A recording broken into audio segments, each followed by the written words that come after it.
Kasama natin si Vice Mayor Resty Sibug. Thank you so much po. Thank you so much for allowing us na makausap ka kahit na sobrang busy mo. Ay, opo. Ako rin po ay it's my honor and privilege po na makasama ko po kayo at sabi ko nga po, nasa Saudi pa lang ako idolo ko na po kayo sa agri-business. Salamat po. Salamat po sa pagpunta at sa oras na ito. Mayor, start tayo doon sa kwento ng buhay mo. Bago mo narating ito, kung asan ka, ano ba yung pinag-umpisahan mo? Ano ba ang buhay mo ng araw? Opo. Ako po ay pinanganak sa Barangay Paralaya at ang magulang ko po ay si Celestino Muldong Sibug at taga San Agustin po siya sa Candaba. At ang nanay ko po ay si Sonia Sarmiento po de la Peña dito sa bayan ng Paralaya naman. So lumaki po ako sa isang napakapayak na pamilya. Ang tatay ko po ay nagsasagwan, ang nanay ko ay naging katulong, nakisama at alam niyo po, nagsikap lang po sila ng kanilang sarili at pinag-aral po ako. At isa po sa nakapag-aral sa akin nga yung buro ng Candaba. 1975 pa lang po ay gumagawa na si nanay. Binebenta niya po yung mga, alam niyo po, yung mga nabubulok na isda dati. Para hindi siya mabulok, ang gagawin nila, i-convert nila into fermented fish. Yan nag-start po yung buro ng Candaba. At sikat na sikat yung buro ng Candaba. Yes, all over the world po. Dinadala po namin nung nasa Saudi po ako, Sir Buddy, 22 years. Pag bumabalik po ako ng Saudi, ang bilin po ng mga tao doon sa amin, mga kaibigan ko, buro. Talaga. So, makita mo yung karton ko, isang karton ko, puro buro lang yun, Sir Buddy. Kaya, nakita ko na may potential po talaga yung buro. At maliban po doon, mga farmers po kami, si tatay po, nakabili po kami ng lupa nung gumanda-ganda po ang buhay natin. Nung 11 years old po ako, Sir Buddy, sa Kristan po ako, sa simbahan. So, nagpatuloy po ako mag-service sa Panginoon. At nakita ko po talaga, pag nag-service ka sa Panginoon, talagang God will provide everything. And I can see the word, nothing is impossible pagkasama mo ang Panginoon. Yun po talaga ang aking sandigan ever since na nakita ko po ang Panginoon, nakasama ko po siya araw-araw sa aking pagsiservisyo. So, kung ano man ang iplano mo, kasama mo siya, it will be possible, Sir Buddy.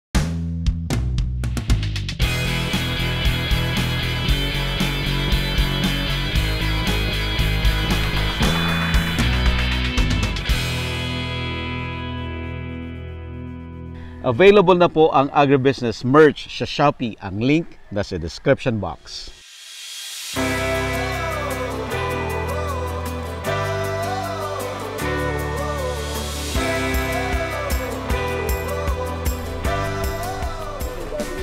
Vice, morning po. Morning po. Good morning po. Good morning po. Hi, good morning. Vice, kabitan na kita kaagad. Kasi habang nagkakwentuhan tayo, sige. Nandun po yung mga doli namin mamaya. Pasyalan natin. Pero bago lahat, syempre, kumain muna po kayo. Malayo sige po yung pinatano nyo, pinanggalingan nyo. Hindi po kayo. Nakahuli naman ako sa kanlupa. Isang araw. Ano lang. Galing. Isang araw. Once in a lifetime na mga... Ang ganda ng kuo mo dito, Vice, oh. Po. Yan po yun nung tumakbo po kami. Yan po yung sabi nung ano ko, magpa-picture ka naman ng ano, ng portrait talaga. Pang politika.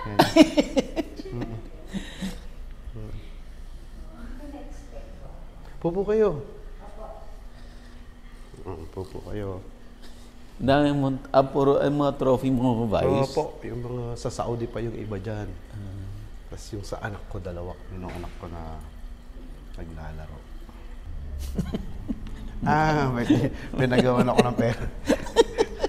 Biro kami, wala daw akong maraming pera. So gagawa ko ng sarili ko. Gagawa kami ng sarili namin pera. Kasi nga wala daw akong, di ba, lalaban nga po ako ng mayor. Sabi nila, wala akong pera. Kaya gagawa ko ng sarili kong pera. Joke lang po. Kasama natin si Vice Mayor Resty Sibug. At work ka agad, Vice. Opo. Meron po tayong tupad from Senator Bongo. Okay. Opo, isa po yan sa mga programa ng gobyerno Mm-mm. kung saan binibigyan po nila yung mga tao ng Trabaho. trabaho, magwawalis, or magtatanim, yung parang sa ano. Nasa sa iyo yung kung anong gustong gawin mo para sa kanila. Hello po. Okay. Ay, loob na kayo. Tara. Sila ng participants na po ito. Oo, hali kayo. Pasok kayo. Nandito na po sila. So dito po tayo sa Candaba, Opo. Pampanga. Hello, good morning. Kumusta? Kumusta? Okay? Good morning po, good morning. G, good morning. So lahat Si Sir Buddy, si Angie. Hello. Hello po, good morning po. Kanino galing itong programa na to? Hello po, good morning po. Kayo? Ay, good morning po. Kumusta kayo? Ay, brother. Kumusta? Ang ating susunod na female leader wrestling Cebu. Hello po. Good morning po, good morning po. Good morning po, good morning po, good morning po. Good morning. Balik. Hindi, okay lang din. Ikaw, paano kung busy ng pandangal ko? Kung ano ang gagawin natin and everything. Ikaw si Bongo. Okay? Yun si Bongo. Ang susunod na magiging female honorable leader wrestling Cebu. Thank you para sa time. Of course, sa ating pong bisita, Sir Kevin from Dolly po, palakpakan po natin. At hindi po si Bongo to ha. Siya po si Buddy Gansenya. Yung mga nanonood po ng YouTube, yung agribusiness, how it works, siya po yun. Siya po yung mahigit 1 million na subscriber sa buong Pilipinas at sa buong mundo. Nasa Saudi pa lang po ako, idol ko na yan. Nagkataon po ngayon, ipipicture niya yung buro ng Candaba. Palakpakan po natin siya. At yung buro ng Candaba, isa po ang nanay ko sa mga pioneer. 1975 pa po, gumagawa na siya. So ngayon po, nagkataon, sabi nga ni Sir Buddy, ngayon lang siya uupo ng ganito sa mga tao na mukhang mga kampanya na senator yata eh. Maybe, who knows po, di ba? So yun, again, sa inyo po lahat, mga kababayan ko, magandang umaga po. Kumusta po kayo? Magandang umaga po. Magandang umaga po. Magandang Candaba. Yan po ang tagline ni Vice Mayor Cebu. Magandang Candaba. Yan, pagagandahin po natin ang bayan ng Candaba. Sabi ko nga parati sa aking mga pamilya, isang beses lang pong mabuhay ang isang Cebu. Ang gagawin ko po, kung ano ang aking dinatnan ay aking pagagandahin. Isang beses lang tayong dadaan sa mundo na to. Kaya kung mapapansin niyo po parati, service to people is service to God. Thank you, sir. Pwede pala magpolitiko to si Sir Buddy. Walang practice yun, Oh, Mayor. pwede. Instant. Uy, senator. Party list na lang. Mention mo na nanggaling kayo sa payak na pamilya, no? Pwede mo ba kaming kwentuhan ng mga specific na kwento na natatandaan mo ng hirap ng buhay Opo. ng araw? Alam niyo po, meron po kami mga oras na halos ang kinakain namin ay sa isang pinggan. Wala po kaming ulam. Natandaan ko po yan isang araw, wala pa si natatay. Ang toyo lang, tapos bibigyan mo siya ng suka. Mantika. Okay. Toyo and mantika. Tapos sama-sama po yung magkakapatid. At yung pong maalala mo yung minsan maghahanap ng puhunan ng tatay mo, tapos sinisingil siya ng mga pinagkautangan niya dahil hindi na siya makabayad. Doon po ako nasaktan nung isang panahon na talagang halos awayin po sila ng mga naniningil. Sinabi ko sa aking sarili, darating ang panahon na ibabangon po natin ang ating mga magulang sa ganitong kahirapan. And God's really provided. Kahit nung panahon na yun, mga 90s, sinabi ko nga po, nung magsimula na po kami mag-service, ako po, specifically, nung magsimula na po ako mag-serve sa Panginoon, God changed our life completely. From, nagkaroon na po nung nagsimula na po mag-business si tatay, napakasipag kasi niyan, tsaka si nanay. Nagsimula po sila magtinda ng pakwan sa Angeles. But doon nagsimula na po mag-pick up ang buhay namin. But from time na nag-serve po ako sa simbahan, our life changed completely. Nagkaroon na po sila ng mga sasakyan, nagkaroon po sila ng magandang buhay, natapos po ako, gumraduate po ako. Patuloy po ang pag-angat ng buhay namin mula nung mag-serve po ako sa simbahan. And that's the only thing na natataan kung nagbago ng aming pamumuhay. From napakahirap. Ako po pala nagtitinda rin ng ice candy noon, na yung piso-piso, meron po akong 10 cents na tubo, kumukuha po ako ng paninda, tapos sinasama po ako nila tatay na magano po ng tubo, kami po yung nagdi-deliver ng tubo, mais, pakwan, melon. Pag naman po farming, kami po yung nag-ano ni tatay, kasama po siya sa tracer. Yung tracer po, tawag doon yung parang ngayon, yung parang harvester. So yun po yung sinusubong ganun. Sinusubo si tatay po yan. So isa po si tatay sa pioneer ng mga tracer na dito.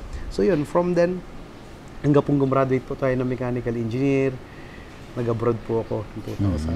So, yun po yung buhay po natin. Vice, yung time na mahirap kayo, matagal yon. Sa akin, kasi yung nung makita ko yun yung bata pa ako nung elementary. Pero, sinatatay matagal kasi isa sa pinakamahirap na buhay sa Candaba.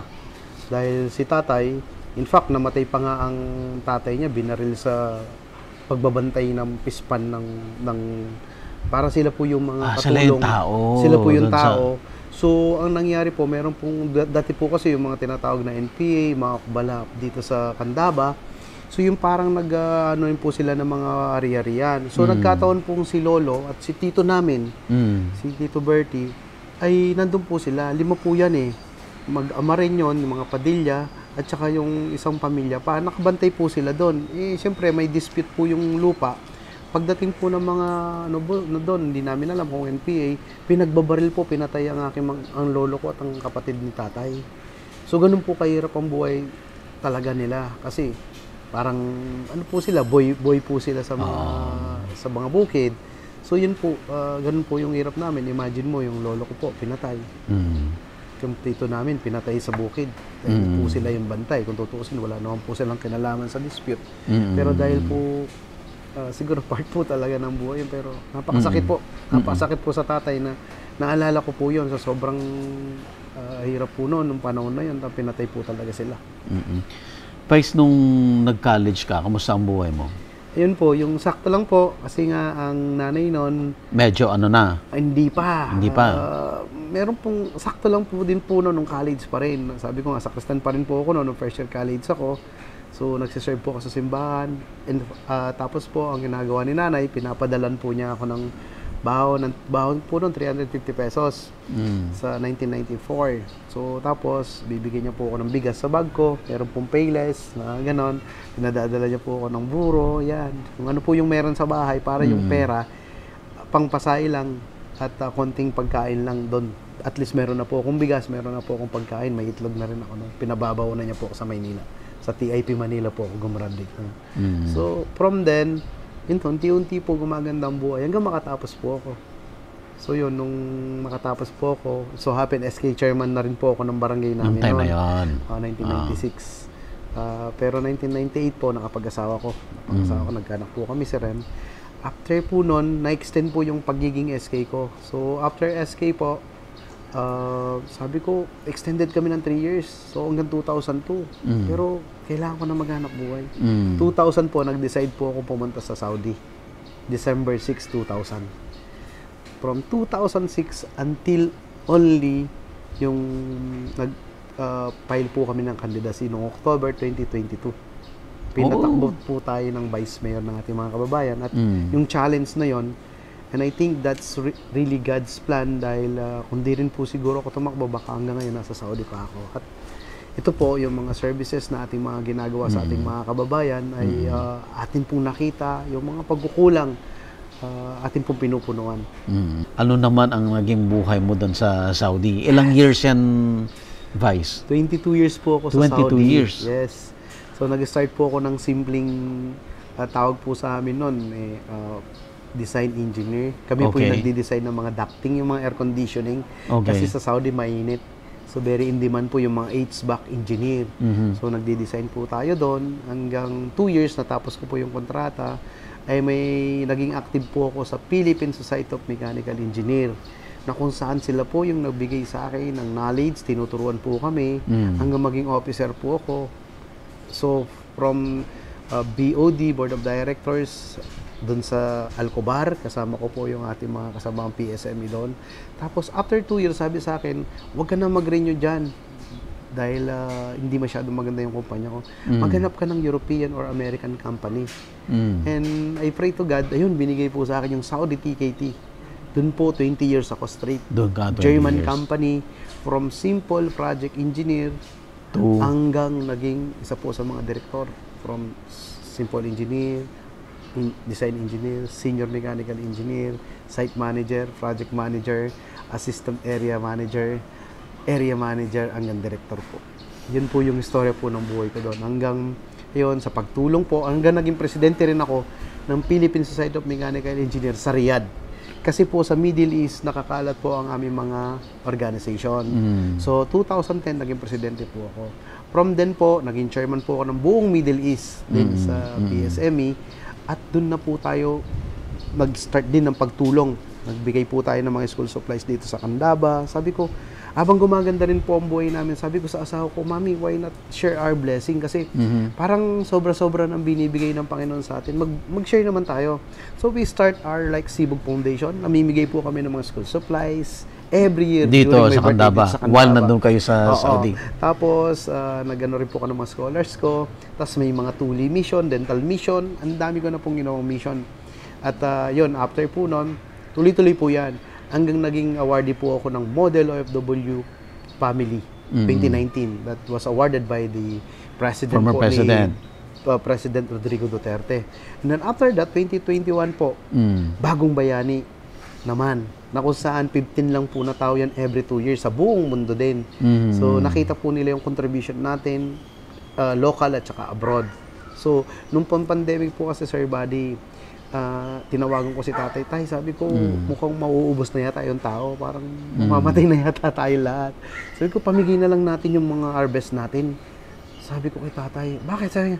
Sabi ko, wala makain ng mga kapitbahay natin, yung mga tao. Alam mo, 38 days po kami, Sir Bading, namimigay dito sa Candaba, sa ibang lugar, may muhimingi, sa Saudi, ganun din. Kaya noon, everyday, nakapost po sa page ko rin yun, yung pinamimigay namin. And then, yung mga na lockdown, di ba may 14 days lockdown, pinapahanap ko po lahat yan at akin binibigyan ng pagkain. At that time, wala naman din po akong inisip na pupunta po ako sa politics at that time. So pagkatapos po ng pandemic, ayun, nakita po nila at sabi sa akin na, why not run as Vice Mayor? Sabi ko, hindi po, OFW po ako. But really, God's working na mysterious way. Siguro nga po, ito yung destiny. But anyway, even that naman, Sir Buddy, I have a dream na one day, I'll become mayor in Candaba. Wow. Nasa puso ko naman yon. Pero I think that's not the time. Pero God is, perfect time parati. Ang Panginoon na may alam ng oras, hindi ikaw. Yes, I plan and I have a dream, pero hindi ko po alam na yun noong 2022, na mag-start na pala yung career ko sa politics. Paano mo na naging dream ang maging mayor, Vice? Alam niyo po, si tatay kasi, ewan ko si tatay siguro kung nakapag-aral ito, baka naging mayor to yung tatay ko, si Sting. Kasi nung bata pa ako, gusto niya ako maging lawyer Piniprepare niya talaga ako. Sabi niya, anak, gusto ko maging lawyer ka. Nung dito po sa Candaba, sa Paralaya po ako nag-aral, sa Paralaya Elementary School, hindi po public speaking ang medium. So, kapampangan lang. Even Tagalog, nahihirapan ka. Mag-English pa kaya. Nung mag-exam po ako, sa Lyceum, yung tita namin nandun, pumasa po ako ng written. Pero nag-oral po kami ng English. Pinagko-construct po ako ng complete English. Hindi ko po magawa. So, hindi po ako orally, hindi po ako pumasa. So, yun po yung naging challenge. Ang naging mechanical engineer po ako. Pero talagang, siguro yun ang nakikita ni daddy, ng tatay ko po, na gusto niya siguro, darating ang panahon na pangarap niya rin yun. At from then, naging presidente po ako ng Supreme Student Council ng high school. Tapos naging SK chairman ako. Sa talagang leader material ka tapos ever since. College po ako yung presidente ng buong PSME student chapter sa TIP. Tapos nung makarating po ako ng abroad, presidente po ako ng PSME. Naging presidente po ako ng Philippine Golfers Association. Naging commander po ako ng Knights of Rizal. At marami pa pong mga organization na naging leader po ako. So parang naiyasa po ako ng panahon para dito. At nung SK chairman po ako, sabi ko sa isip ko noon, darating ang panahon, gusto ko rin maging mayor sa bayan na to. So yun po yun. Vice, bakit naging successful ka as an OFW? Yun po, siguro po yun pong masidhing pangarap ko po sa aking mga pamilya. Unang-una, ang asawa ko. At nung una, syempre, sa hirap din po ng nakita kong pamumuhay. At gusto ko pong maiangat ang pamilya una.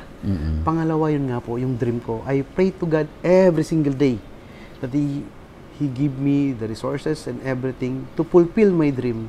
Not only for my family, but for my countrymen sa hometown ko po. Alam nyo po, yun nga po yung napaka hirap sa puso ko ngayon kapag hindi ako tumakbo. Because if I will not do that, parang binetray ko po ang Panginoon. Sir Buddy, alam mo ba yung meron kang commitment, meron kang covenant sa Panginoon tapos di mo ginawa? Parang pag namatay ka, sasabihin mo, hindi mo siya ginawa. Pag nakaharap mo si Papa Jesus or si San Pedro, sasabihin niya, anak, di ba all your life you pray for me, you ask for resources, I gave you. You ask for wisdom, I gave you. But you did not even try na mamuno. Yun ang kinakatakutan ko, Sir Buddy. Kaya dapat po talaga magawa ko. At least I try. Okay. So, nung unang try mo, as Vice Mayor, nanalo ka. Yes. Kumusta yun? Overwhelming ba? Nangihilabas ako, Sir Buddy. Ito yung istorya niya. Okay. Diba sabi ko nga, I have to try? Ako po, in my experience. Pero, Okay. ang sabi ko sa asawa ko, Mami, you know what? Hindi tayo mamimili ng boto. Kasi, all my life, I serve God. We are trusting God. We have faith in God. Yung lahat ng ginawa nating maganda. Tapos, dito, hindi natin marirecognize, hindi natin makikita ang difference kung yung bang magagandang ginawa natin ang nagpapanalo sa atin bilang Vice Mayor o yung namili tayo ng boto. So sabi ko sa kanya, just keep the faith and I know God will answer. Alam mo, Sir Buddy, there are several days and times, those days, na binibigyan kami ng pera para mamili ng boto. I never accept that. Hindi namutawi sa aking labi at isipan na mamili ng boto. Wala po. Alam mo, Sir Buddy, even the last minute, I call it demons and angel eh. So, si Angel, binabantayan niya ako. May mga tatawag sa akin na demons. Sasabi ko, ayun na naman. Sinusubukan na naman po ang faith ko. Tatawag sila sa akin, sasabihin nila, Vice, may pera dito, mamigay ka. Kasi sabi ko, no, I already pray to God at hintayin na lang po natin ang resulta. That's the, May 8 yun eh. Tapos morning tapos in the evening, ganun din. May tumawag na naman. Sabi ko, ito na naman ang pagsubok. Sige, mamili ka, ganyan. Parang, alam mo yun, sinusubukan yung faith mo na, mamili ka, may pera naman eh. Tapos hindi na po, okay na po, nag-pray na po ako. And you know what God's wisdom gave it to me? Ipatawag ko yung mga family namin ni tatay. Kinumbin namin sila sa bahay namin at sabi ko, maaga lang po kayo, magpakita lang po kayo sa mga tao at sabihin yung Vice Mayor SC, wag po. 7 o'clock, Sir Buddy, landslide ako. Wow. Landslide. Walang makapaniwala. Kasi from abroad na ganun ang naging resulta. So, really, God worked in a mysterious ways. Bakit ka, Panginoon lang talaga, Panginoon. Vice, ano sa tingin mo, ba't ka mahal ng mga tao? Yun nga po siguro yung pagiging genuine natin at saka yung puso natin talaga, yung pagtulong. Ever since po kasi kahit sa abroad, wala pong hihingi sa akin ng tulong na hindi natin tutulungan. At wala rin po, tayo lang po kasi yung smile. So po siguro sa akin talagang yung namana ko sa tatay, yung parati lang siyang jolly, yung parang positivity. Yung mga naging kaibigan ko sa abroad, sabi nga, even in my game sa golf, nanalo po ako doon yung tinatawag na all countries. Ako nag-represent sa Philippines. Mga kalaban ko, Germany, America, Japanese, friends, Tapos naglalaro kami, parang nakasmile lang ako. Sabi, you rest, you are always smiling and we are so focused and we are so serious and you're just smiling. And you, at the end of the day, you are the winner. Ako po nanalo. Yun po siguro isang karakter na pag nakita mo yung tao, positive ka lang. Anong reaction mo, Mayor, nung lumabas yung result, landslide? Ay, Siyempre, iyakan po kami. Tatay ko, nanay ko, iyakan po kami. Kasi, In-expect mo yan? Hindi ganun. Hindi ganun ako overwhelmed. Kasi nga, yung kalaban po natin ay dalawa. Yung isa, hindi pa natalo.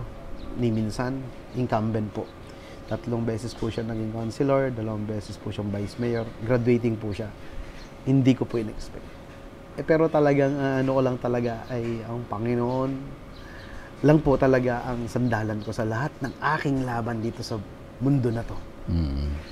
At ang mga tao na pumupunta sa akin, sa mga services namin, Vice, tumakbo ka na ng mayor, kailangan na namin ng bagong generasyon, bagong mga ideas. Kumbaga sa syempre naghahanap po ng pagbabago ang mga tao. At alam ko naman, salat po ako sa pera ngayon dahil ang pera ko, Sir Buddy, nagaling sa abroad eh. So it's a Hard-earned money mo yan. So, yeah, I help, but ang sabi nila, hindi talaga sapat. Walang sapat. Pero, I make sure na yung konting pera ay naibibigay ng tama. At yung sweldo ko po, alas wala po akong nai-take home. Puro po kami palwal dahil sa mga patay pa lang po, Sir Buddy. Almost 70 to 80 per month po ang namamatay. Ang sweldo ko po ay 92,000. Less mo yung taxes, so nasa 75. So kulang pa sa patay. Yung mga inaanak ko sa binyag, sa kasal, sa mga birthday, katulad nito, Sir Buddy, pupunta ako sa mga binyagan, birthday. So kulang na kulang. Tapos yung mga services namin, bumili po ako ng mga service sa mga tao, yung mga sweldo ng ibang tao. So yung mga pinamimigay naming uniforme, pa-basketball sponsor, so talagang kulang.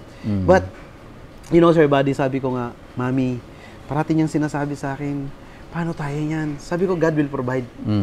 Kasi nga, umalis ako sa Saudi, ang bread and butter ko, Sir Buddy, Iniwan mo? Iniwan ko. Hindi ko nasasabihin sa iyo sweldo ko dahil... Pero yumaman ka na. Sabi nga ng iba, are you crazy, Resty? Iwanan mo yung trabaho para dyan. Magkano sweldo? I don't know. Hindi ko naman alam ang sweldo ng Vice Mayor. Pero alam mo ba yun, Sir Buddy? But that is my covenant. Yun yung commitment ko sa Panginoon. And if I'm not going to do it, para ako nagsinungaling. Yun yung sinasabi ko na minsan na hindi alam ng mga tao, bakit ko to ginagawa? It's because I have a covenant with me po sa Panginoon at sa akin. Yun po yung napakalalim para sa akin. Na ayoko pong mamatay sa mundo na to na hindi ko man lang susubukan o gagawin. Dahil ayoko umarap sa Panginoon na hindi ko po yun sinubukan. Vice, ano ang gagawin mo sa agriculture dito sa Candaba? Alam mo, ang bilin ng tatay ko sa akin parati. Siguro ito, ang dream ng tatay ko, parang gusto ko lang ding i-fulfill eh. Kasi nakita ko talaga ang farming eh. Because we are like 70 to 80% ang industry sa Candaba is farm. Farm pa rin. I have a dream like in Taiwan, in Singapore, in Thailand, in Vietnam, and India. At even China, kung saan yung parang pag nag-farm ka, halos walang expenses ang mga farmers. I want to have a series of water sa kanilang mga palayan.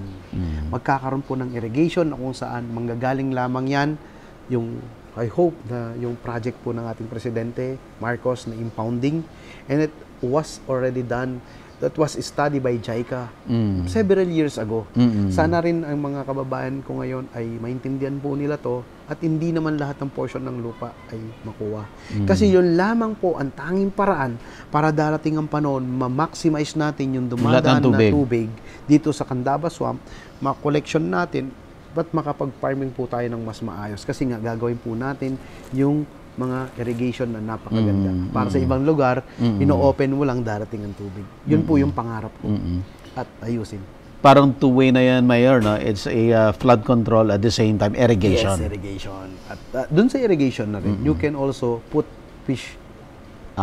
Pwede rin siyang gawing fish pen dun sa loob. So yung mga may lupa na masasakupan, pwede rin po silang ang mag-fish. Doon. Pwede silang magbaklad doon. Ganyan. So, wag po kayong mag-alala. Isa po sa mga plano ng ating Pangulo ay yun din. Hindi lang yung kukunin yung lupa, kundi hindi naman kukunin ang lupa kasi nandun pa rin naman ang lupa. Actually, it's a matter of educating the people at dissemination kung ano talaga ang plano ng ating Presidente doon sa impounding na yon.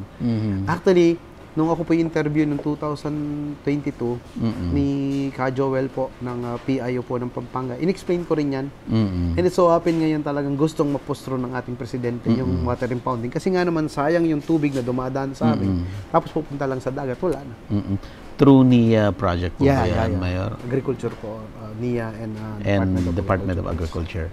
Okay. Ano naman ang plano mo sa mga OFW? Plano po natin sa mga OFW, like what I have done in the several years. So, yung pong, alam nyo, nagtayo po ako ng mga organization. We call it OFW Farmers and Fisher Folks Association. Okay. Meron po kasing tulong na gobyerno. Alam nyo sa China, ang ginawa po ng gobyerno ng China, sa Vision 2010, no, eradicate the poverty. And you know what they have done? Nag-create po sila ng mga cooperative association. Yung mga asosasyon na yon, binigyan po sila ng pondo ng kanilang mga livelihood.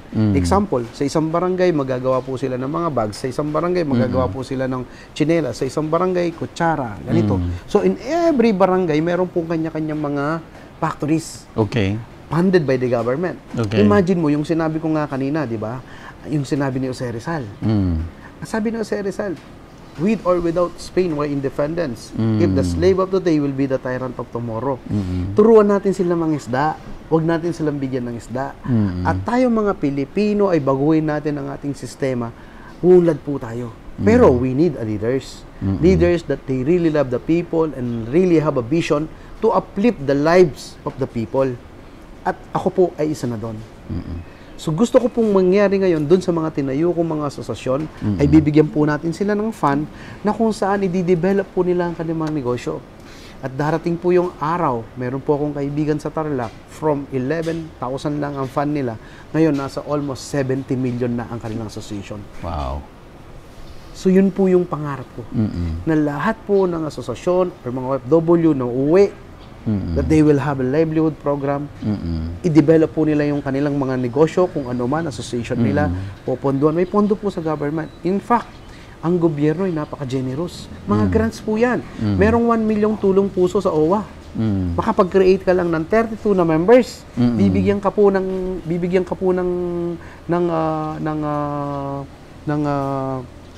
pondo. Tapos, meron pong meron pong sa DA bibigyan ka rin. Kaya nga po ginawa namin Fishermen and Farmers para lahat po ng sangay po ng gobyerno. Sakop lahat. Sakop po lahat. So yun po yung ginawa ng kaibigan at pinapatayin po namin siya.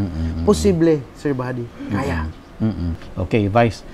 Ano po ang message mo sa audience na agribusiness, na mga farmers at OFW? And then later on, ano ang message mo sa mga constituents mo dito sa Candaba? Yun ang message ko po sa mga OFW na katulad ko, mag-impok, mag-negosyo. At sa akin po mga OFW, kilala po tayo sa Riyadh. Nag-start po tayo nung nandun po tayo sa Riyadh. Mag-ipon po kayo, yun nga, mag-taste muna tayo, gratification, tsaka na lang. Alam mo, Sir Buddy, nung ako, yung asawa ko gustong-gustong bumili ng LV, yung mga bag or mga cellphone. Ang hindi po kami walang negosyo, hindi po siya nakabili.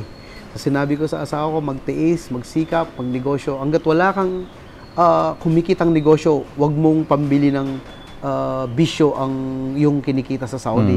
Ang style kasi ng mga kababayan natin sa Saudi, pag nasa Saudi, bibili po ng mga maganda cellphone, TV, motor. At ang nakita ko rin, yung mga bahay, wag muna kayo magpagawa ng sobrang lalaking mga bahay. Ang gawin nyo po, kahit simpleng bahay lang na 2-bedroom, lang muna kayo, maayos na bahay. Tapos magtayo po tayo ng mga negosyo. Yung pera nyo, gamitin nyo sa negosyo. Huwag yung palakihan ng bahay. Nakita ko po dito sa amin. Hanggang ngayon, nakikita ko, Sir Buddy, palakihan ng bahay, 4th floor, 3rd floor. Pag uwi, walang negosyo. I-convert nyo po yung kahit bungalow lang muna ngayon. Ang importante pag uwi nyo may negosyo kayo kasi hindi natin alam araw-araw kung malakas pa tayo o baka magkaroon recession. Pag nagkaroon ng recession, ang problema, wala kayong babalikan sa Pilipinas. Hindi nyo naman pwede pagkakitaan yung 3rd floor na napakalaking bahay nyo sa probinsya. Not unless nasa city yan, pwede nyong paupahan. Alam nyo, ang tinayo ko, Sir Buddy, again, mga apartment, importante yan. Kung gusto mo ng mga laking bahay, pagawa ka ng maraming apartment. Yung kikita sa yun, passive income yun. So, sa mga kasama ko mga OFW, mga nakakakilala po sa akin, nagtuturo po ako ng financial literacy dyan sa Riyadh dati. Yun ang sinasabi ko sa kanila, mag-impok, magnegosyo. Dahil hindi natin alam kung hanggang kailan tayo dyan sa Saudi o sa buong mundo. Sa mga OFW po dyan, pakiusap ko sa inyo, huwag muna kayong magbahay ng sobrang lalaki. Ang palaki nyo po muna ang negosyo nyo dahil pag uwi nyo sa Pilipinas, katulad po ni, at inaamon ko rin sila dahil po sila yung mga bagong bayani at nakita ko po, mga resilient po, mga magagaling po mga OFW.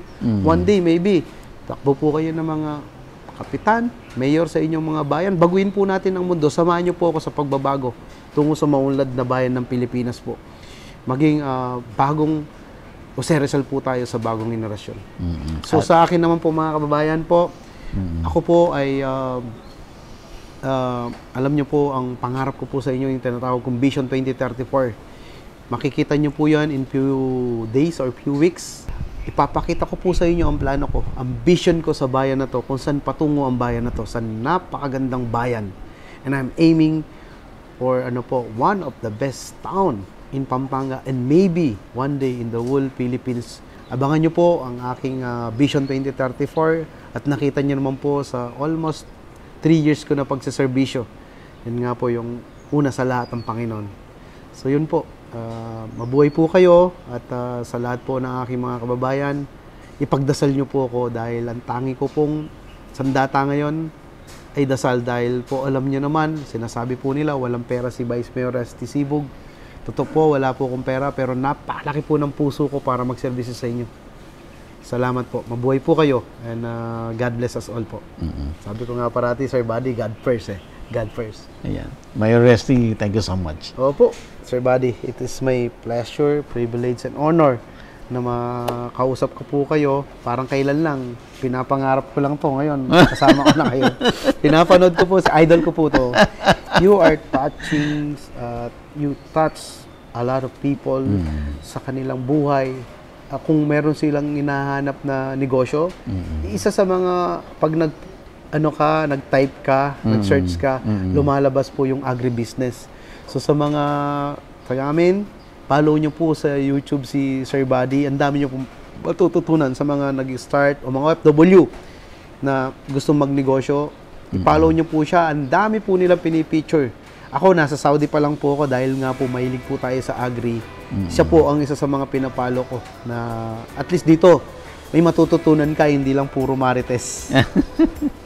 Ako rin, Vice, thank you so much kasi nung matagal kong naghahanap talaga ng way na makapag-feature ako ng buro, no? Ang tagal. And nagulat ako na ang pinaka-nauna pala na nagbuburo sa Candaba ay sa pamilya ninyo. Si nanay po. Indasonya po. Kaya, ayun, abangan nyo po yung mga next episode natin. Si Ma'am, ano po pangalan ni Ma'am? Sonia. Si Ma'am Sonia Sarmiento Sibog. Sarmiento Sibog ang magtuturo sa atin paano yung industry at yung negosyo ng buro. Opo. Yung ba, alam mo ba yun? Yung hindi mo alam na ginagamit niyo yung mga ibang tao para sa iyo, para sa kapakanan ng ibang tao. Instrument lang sila. Tayo, at ako rin, alam ko, gulang ko instrument, ako instrument lang dito para sa pagbabago ng bayan. Kasi ang bayan natin sobrang, I hope talagang may mga taong katulad natin, katulad mo, Sir Buddy, biyaya ka ng Panginoon sa tao. Nakita ko yung istorya ng buhay mo. You are doing this, of course, for us, in a little way, pero yung nababago mo na buhay, yun ang malaki. It's not about the money. Kasi God will provide eh. Ibon nga, nasa labas, kumakain, tayo pa. And what we get, it's what we deserve. Kung ano yung deserve natin, ibibigay ng Panginoon yan. Dahil yun ang nakikita nila po sa atin. Ako yun po, yung sinasabi ko, from naging sakristan ako, pinaganda niya yung buhay namin. Doon po yung pinakatalagang sandigan ko, yung sa Panginoon na. Available na po ang Agribusiness merch sa Shopee. Ang link nasa description box. Agribusiness, how it works. Instruct, inspire, succeed.